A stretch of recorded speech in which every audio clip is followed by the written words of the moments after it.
Hoy vamos a hablar de Alexander Wrubel, también conocido como el asesino discapacitado. Alexander era un hombre muy intrigante, para decirlo a la ligera. Estuvo comprometido en una serie de asesinatos entre 1997 y 1998.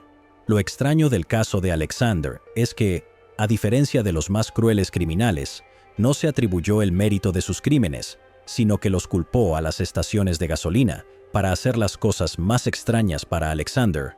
No pasó mucho tiempo en prisión. Solo fue sentenciado a un puñado de años y, a pesar de haber asesinado a más de 5 personas, es un hombre libre hasta el día de hoy. Después de pasar solo unos años tras las rejas, Alexander fue liberado y ahora vive una vida normal.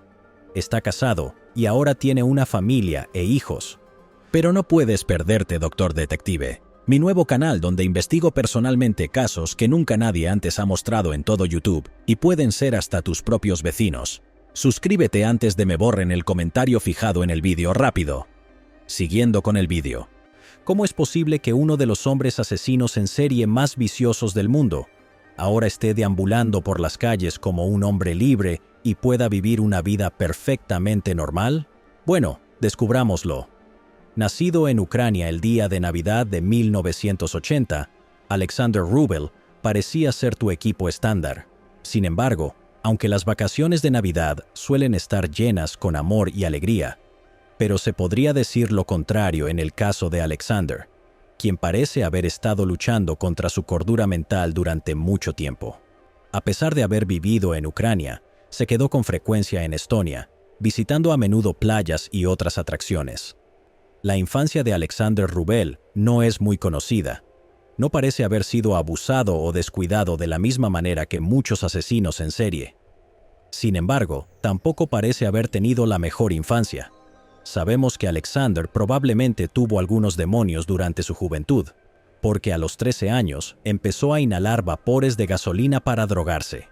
Estoy seguro de que la mayoría de nosotros ya sabemos que, en su mayor parte, las personas no empiezan a abusar de las drogas si tienen una buena vida, aunque ciertamente es posible. Para alguien con una familia perfecta y en una vida perfecta, caer víctima de las garras de la adicción es poco común, pero a menudo hay muchos traumas subyacentes que han sido reprimidos durante muchos años.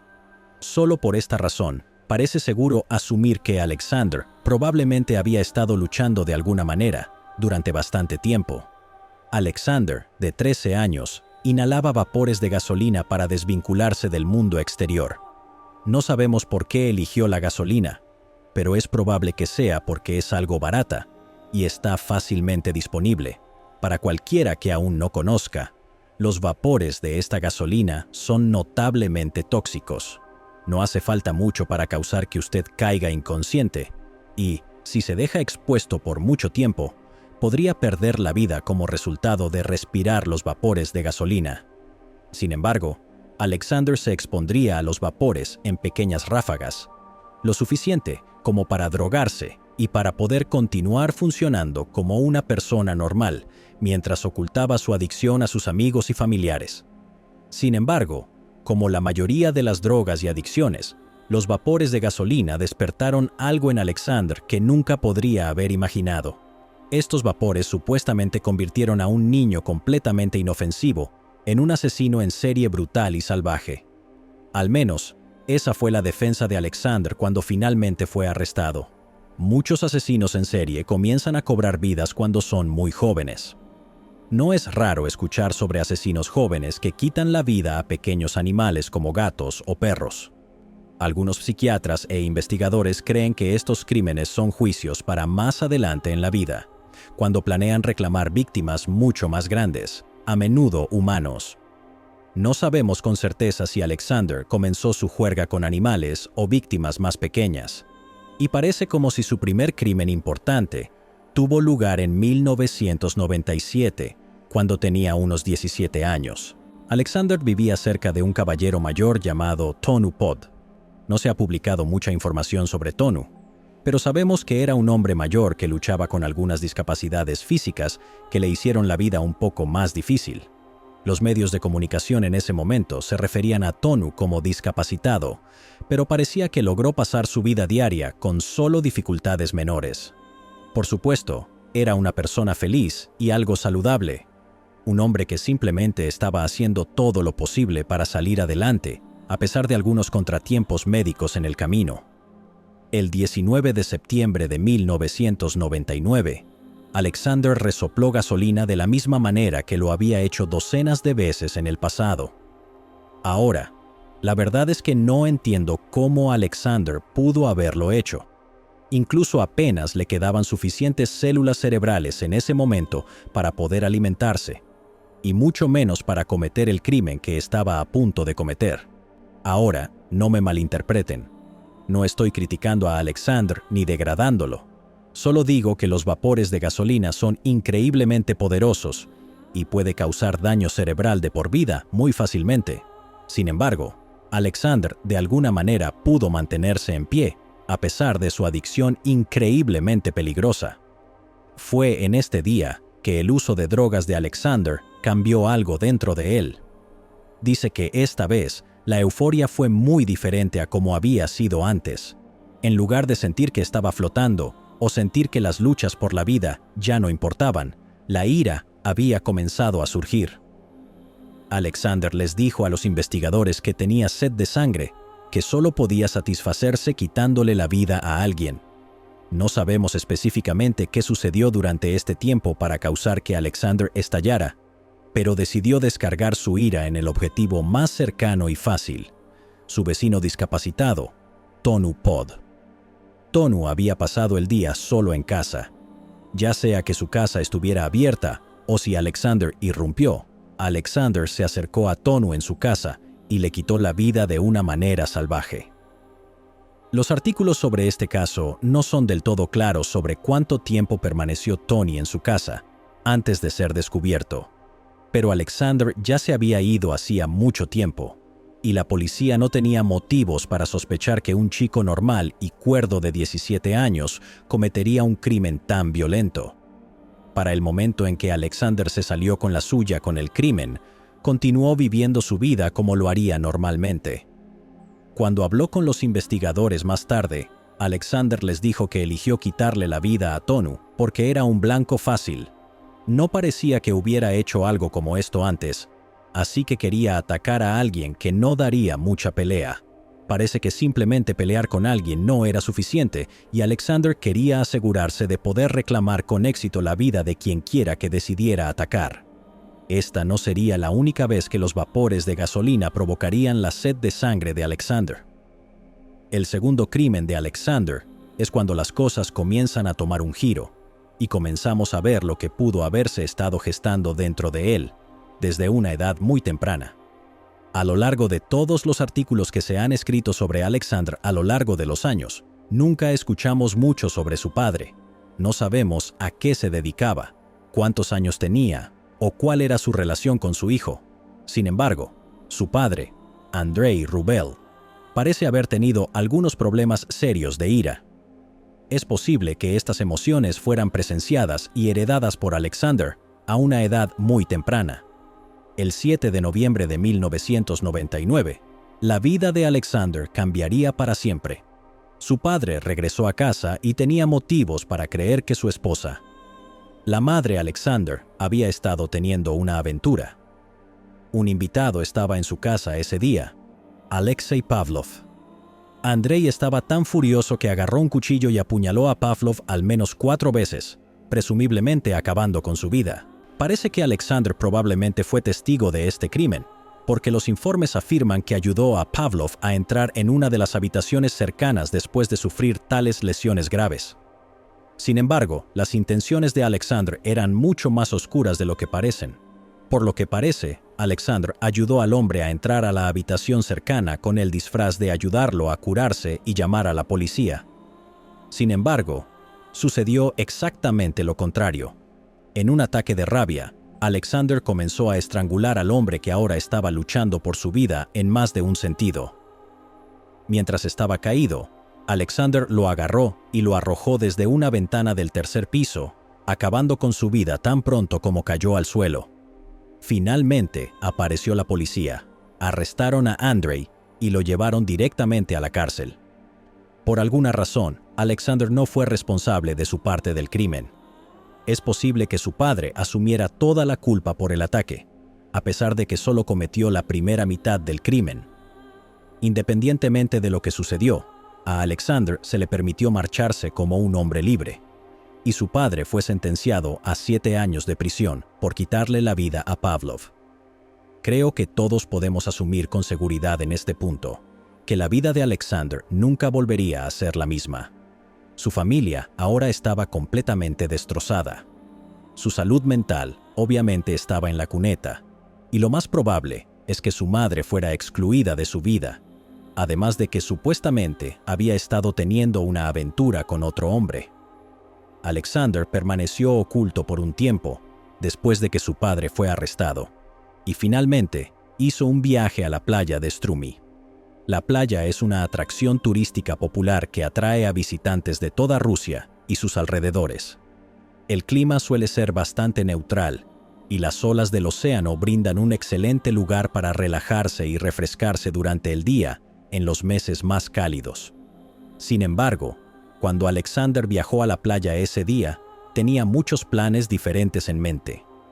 Las fechas del ataque no están claramente indicadas, pero en algún momento entre el 22 y el 24 de enero de 1998, Alexander viajó a la playa y una vez más había comenzado a inhalar gasolina. Fue aquí donde conoció a una persona llamada Yevgeny Shelest. Yevgeny había estado pasando el día en la playa con la esperanza de relajarse y liberar un poco del estrés. Sin embargo, Alexander acabó con el estrés del hombre de una vez por todas, completamente en contra de su voluntad.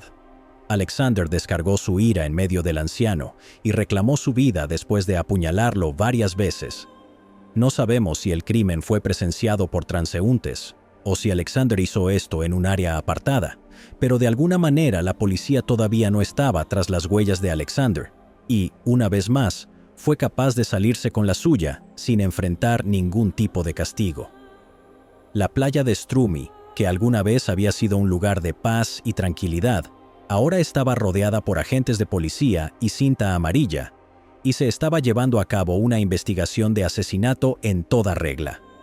Solo unos días después, el 2 de febrero, Alexander atacaría de nuevo.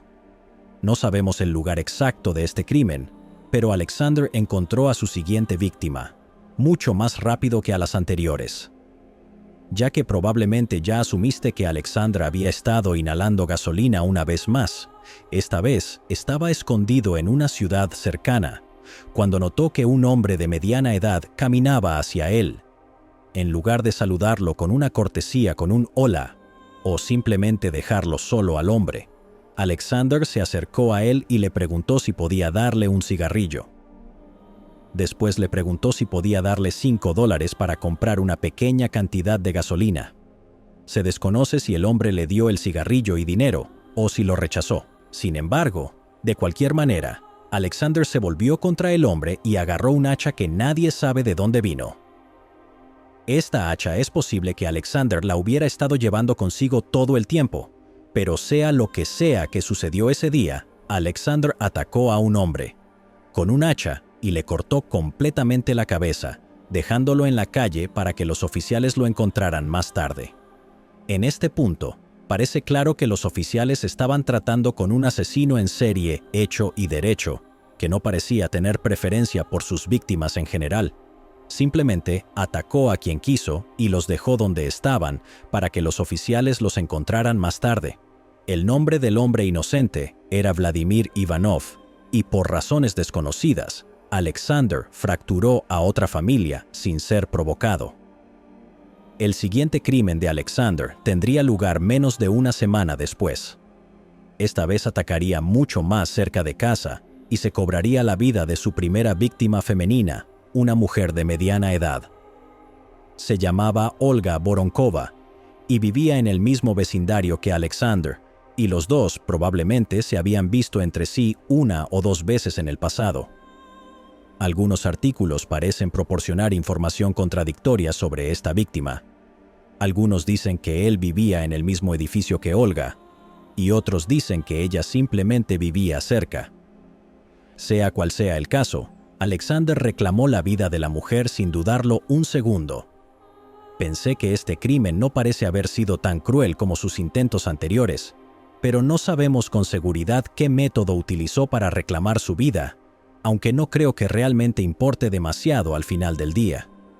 Alexander le quitó la vida a una mujer inocente que no representaba ninguna amenaza para él, ni lo provocó de ninguna manera. El 28 de febrero, Alexander reclamó la vida de otra víctima más. Esta vez había entrado en la casa de un hombre mayor llamado Vladimir Kinsersky. Parece que no le estaba prestando atención a Alexander y que Alexander entró a su casa sin permiso. Le quitaría la vida y dejaría su cuerpo para ser descubierto por los investigadores días después. Esto nos lleva al final de Alexander. El final de todo. ¿O no? La víctima no encajaba en el perfil de ninguno de los ataques anteriores de Alexander, ya que era una joven de 15 años que no representaba ninguna amenaza para Alexander. Aquí es donde el caso toma otro giro extraño y expone que Alexander no estaba simplemente sufriendo enfermedad mental. Más bien parece que tenía problemas de ira que no se controlaron por completo. No sabemos exactamente cómo se desarrolló este caso, pero parece que Alexander tenía un interés romántico en esta joven. Tenga en cuenta que estos dos tenían solo 2 años de diferencia, y Alexander todavía tenía 17 años en el momento del crimen. No sabemos si habían estado coqueteando, o si Alexander simplemente había estado haciendo todo lo posible para persuadir a la chica de tener una relación con él, pero sabemos que Alexander la quería como para llevar las cosas mucho más lejos, y se ofreció a que su relación se volviera física. La chica inmediatamente rechazó a Alexander y él no se lo tomó muy bien. Mientras visitaba una pequeña península en Tallinn llamada Paljassaare, Alexander tomó a la chica, le quitó la vida con un cuchillo y abandonó su cuerpo donde los dos fueron vistos juntos por última vez. Este sería el caso que llevó a la ruina de Alexander, ya que la policía supo inmediatamente dónde encontrar a su asesino. Lo arrestaron inmediatamente después del ataque contra Alice Sivas, de 15 años. Afortunadamente, el asesino finalmente salió de las calles, pero las cosas no eran tan simples como parecían. La policía inmediatamente comenzó a interrogar a Alexander para saber por qué le había quitado la vida a esta joven. Después de explicar el razonamiento detrás del crimen, reveló además que se había cobrado la vida de 20 personas más. La policía quedó conmocionada y completamente estupefacta de que alguien tan joven pudiera ser capaz de cometer crímenes tan horribles. Sin embargo, Alexander se retractó de esta confesión y admitió que solo había quitado la vida a unas 6 personas. Aquí es donde la historia alcanza un punto importante. Se convirtió en un hombre libre en cualquier otro país en el mundo. Probablemente asumirías que Alexander estaría encerrado de por vida. Bueno, así no es exactamente como se desarrollaron las cosas. Debes tener en cuenta que todos estos crímenes se cometieron cuando Alexander tenía entre 16 y 17 años. Esto significa que, según la ley, todavía era menor de edad. Esto significa que sería inmune a las leyes que se habían establecido para los adultos y solo podría enfrentar una pena máxima de solo 8 años de prisión, a pesar de que había destrozado la vida de tantas familias. Después de que Alexander pasó poco menos de una década en prisión, los agentes que habían estado cuidando de él durante todo este tiempo dijeron a los funcionarios del gobierno que no había sido rehabilitado. Sugirieron firmemente que las posibilidades de que volviera a cometer estos crímenes eran notablemente altas, pero los tribunales no pudieron hacer nada al respecto.